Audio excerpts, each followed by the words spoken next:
Hello, Internet. This is your ESC Insight, Video Insight. I'm Ewan Spence. I'm Charlene Wright. And I'm Samantha Ross. Let's find out what's been happening in Baku.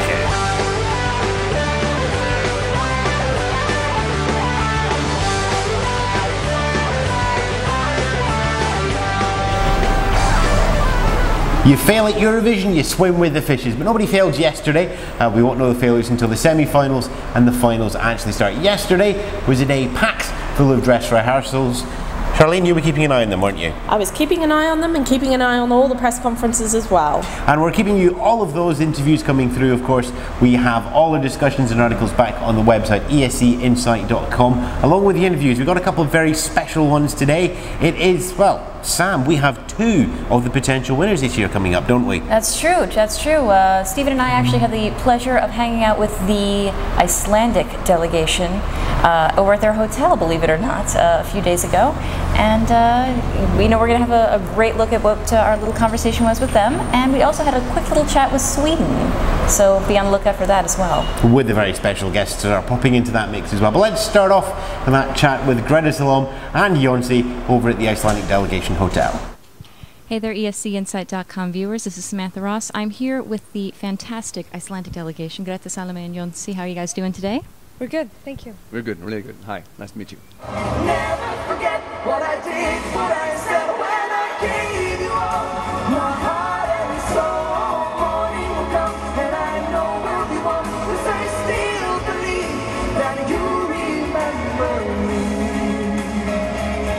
me. You had your first rehearsal a couple of days ago for Never Forget, and it was after a really, really crazy long day that you had. Can you tell me a little bit about your journey here? Because it was probably the longest voyage that anybody had to take from their home country. Who can forget that? I mean, it was a tough 18-hour flight. Oh. Yeah, and the trip was, I mean, I think we had three layovers, so we had to change flights 3 times. So we were tired. I think you could say that. Mm-hmm. But the minute, well, at least for me, the minute I walked on stage, it was just like I felt this energy and something just clicked. But after the rehearsal, yeah, just we could, yeah, it was kind of a crush down. Oh, gosh. And when the golden sun rises far across the sea, the dawn will break as darkness stays, forever we'll be free. Now, what is it like for you now that you've actually had the chance to see it on stage and to feel it on stage? Because this is really, in a way, your artistic baby. I mean, this is, you know, you composed it, you did the arrangements, obviously singing, and what's it like for you specifically now that it's coming to fruition? When we came up to the stage, I had no idea how the graphics were going to be, and that was my main concern. I was extremely nervous to see that. So when we saw the graphics, everyone went like, and we just stood there for a while. I mean, it was so amazing. It's so much more than I could ever expect. Wow. It's everything that I wanted it to be, and I got the same feeling as when I saw the music video for the first time. It was just like something extraordinary happened, and I think the graphics will really, really help with the atmosphere of the song. Definitely. Now, for those of our viewers who aren't familiar with the history of the song, it's actually based on a true story, is it not? Yeah. Can you tell us a little bit Good about that? background check. I do my work. I do my work. Do you want to go ahead? Yeah, I'm cool. Yep. Greta wrote a song about a novel that involves 2 characters, Daði Halldórsson and Ragnheiður Bjarnadóttir. Ragnheiður was a daughter of a bishop, and it's like Romeo and Juliet or Tristan and Isolde. It's a story of 2 people who are in love, but they can't have each other. And it's a bitter story with an even more bitter ending. And Greta read the story in Skálholt, which is an old church site in Iceland. And it's a novel by Guðmundur Kamban. You have to Google that. All right. I'll just be able to spell it first. It's a sad story, but that inspired her to write the lyrics and the song while she was in a seminar in Skálholt, a 10-day-long seminar, right? Yeah. Oh. It was actually kind of strange but really special, because I was there for a 10-day, like Jonsi said, seminar it was for my master's program in music. And when I was there, I was just inspired by Icelandic nature, by Icelandic folk music, and all of these elements just came yeah, it was really, really strong. Yeah. You were there during winter, right? Well, no, it wasn't winter. It was in late August and the beginning of September. So Oh, it must have been it was beautiful. autumn, and it was windy, but it was still like you could. And I specifically remember the Northern Lights in Scotland for that time, and we were actually having that in the graphics, and it's really, Right. really beautiful. But when I came back home, I was inspired by the music that I had done in Skálholt. So when I came back home, I sat by my keyboard, and it kind of was there. I mean, I had started evolving the idea when I was in Skálholt, but when I came back home, I sat by the keyboard and I wrote this song, and I showed it to my mom, and my mom was just like, "Wow, so you wrote this in Skálholt? But do you know the story about these two people?" But I didn't know the story. Wow. So I was halfway through the song when she handed me the book, and as I read the book, I finished the song. But I was completely captivated by this story. So you could say that the story came to me before I even knew it. Something So mystical about the place, almost, that it kind of drew you yeah. to. Well, definitely. I mean, the story took place in Skálholt, the place that I was in. So I was definitely under the influence of the story and of the history and this site. It's so beautiful. Yeah. So when I came back home, this is actually what happened. So when I read the story, I was just like, wow, this song is actually about those two people. Wow. Yeah. That's amazing how it all worked out that way, and just the Yeah. stars kind of aligned in a way. Yeah. Thank you so much, Samantha, for all your hard work on that one. We'll be actually going back to Iceland later on the show. But now, let's speak to Sweden. Hey there, Insight Readers. We're here with Sweden's Loreen and a certain special guest who I think you may have seen before. Hello there. Harry here again. Hello. We just can't escape him, can we? Loreen, you've just had your first rehearsal today. Everything seems to be going absolutely beautifully. Euphoria is such a fantastic, fantastic melody, and it's really captured the hearts of Europe. What is the message that you're trying to get out with the entry?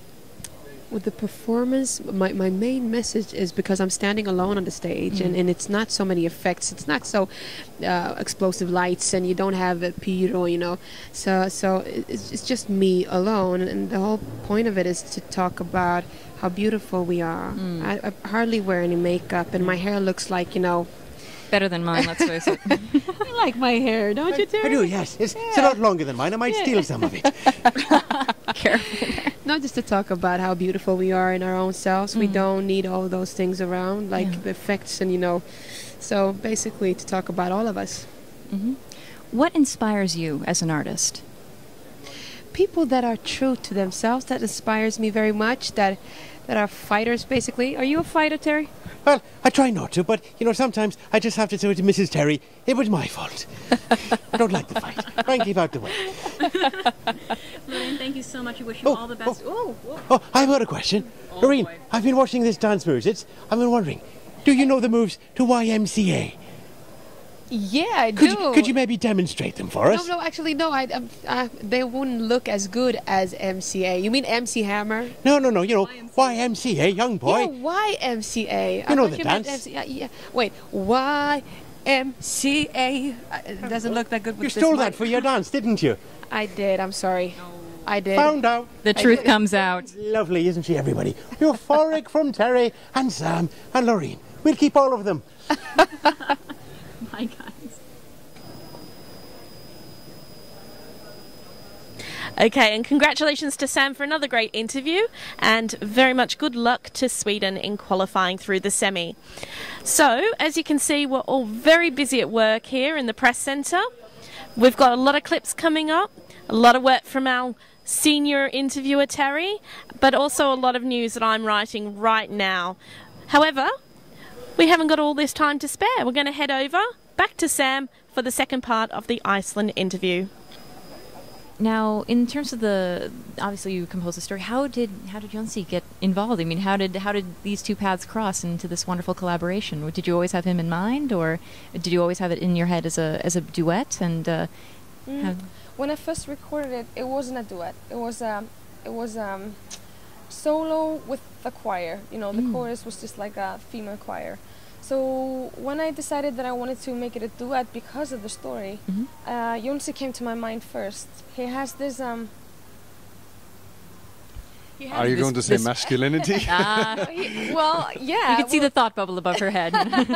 Well, he has this thing about him. He has, he has the certain thing that I wanted for the song. He has the drive, he has the power, he has the look. He definitely has everything that I wanted for the character of the song. She had some imagination about how the male character, Daði Halldórsson, was looking, and I seem to be similar to that. Yeah, it's a pretty good compliment. That makes me feel good. There you go. There you go. And also in the story, Daði Halldórsson, he's the rock. He's the male character. He's intelligent, but he's blushing. Yes. I'm sorry. No, I mean he really fit the profile. So when I decided that I wanted him to do the song with me, and I wasn't writing the song for Eurovision. I was just writing it to publish it on radio. Yeah. So when I thought of Jonsi, I sent him an email with the song, and he said yes. Yes. Oh, fantastic. The rest is history. There we go, and here you are now. Yeah. What has your reaction been to the international response to Never Forget and Mundo Eftir Mér, the original Icelandic version? I hope I'm pronouncing that close to correctly. That's perfect. I from the U.S. and I had a preview party at my house before I left, and you guys were basically right at the top. And that's not a single opinion. I mean, a lot of people who I've spoken to have absolutely fallen in love with the song and fallen in love with you. What does that mean to you, knowing that you have really a positive response universally so far? It's a good headwind. It is, but we still can't stop looking at what's our main focus, which is performing the song as well as we can during the semifinals next Tuesday. Yeah. A good headwind is always a good thing to keep in our hearts, but we are still ready to do our utmost best to honor this song. Yeah. Definitely. Well, for me, as the composer of the song, it's amazing. I mean, I'm sorry. Yes. No, it's okay. Just to know that people love my song and that they listen to it. Yeah. I mean, that's enough for me. It's just, I'm really glad to hear you say this. Yeah. And just to know that this story and the emotions that I felt when I came back home and when I wrote the song, and especially when the song was ready, these strong, almost obsessive feelings that I put into the song, because it's haunting, it's obsessive, well, some people say it's dramatic. I would say it's just powerful. I wanna stress, the power more than the dramatic. Right. So just to know that people feel the same feelings that I felt when I wrote it, it makes it all worthwhile. I'm so grateful for that. Never forget what I did, what I said when I gave you all my heart and soul. Morning will come and I know we'll be one, 'cause I still believe that you'll remember me. She mourns beneath the moonlit sky, remembering when they said goodbye. Where's the one he used to know? It seems so long ago.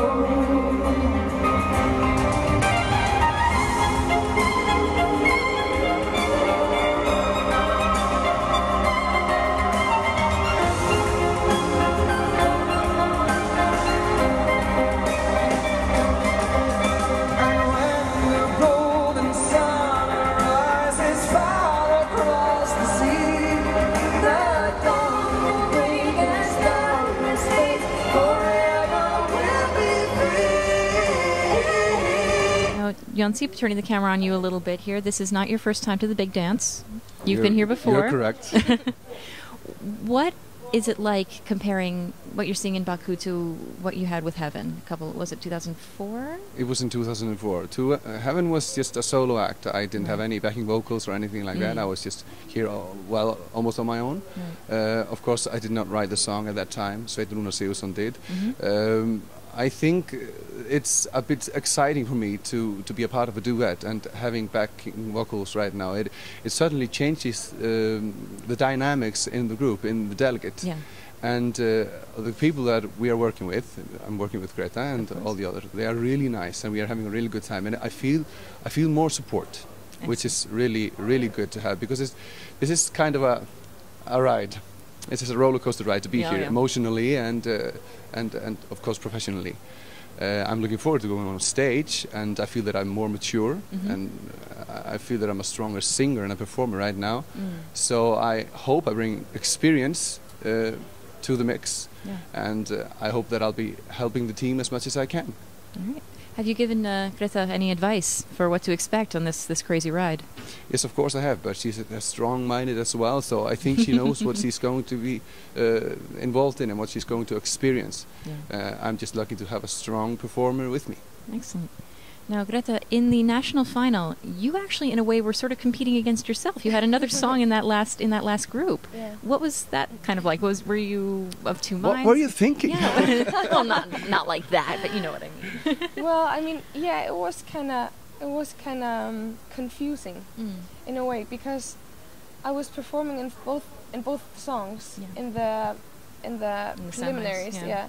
So when both of my songs made it to the final, I had to, because I was working on the same project from two different sides on each project. On each project, and when you're a composer and you're the performer as well, I mean, you're always in that sense you're anyway you're competing against yourself. That's true. So when both songs reached to the finals, I had to choose which one I wanted to emphasize.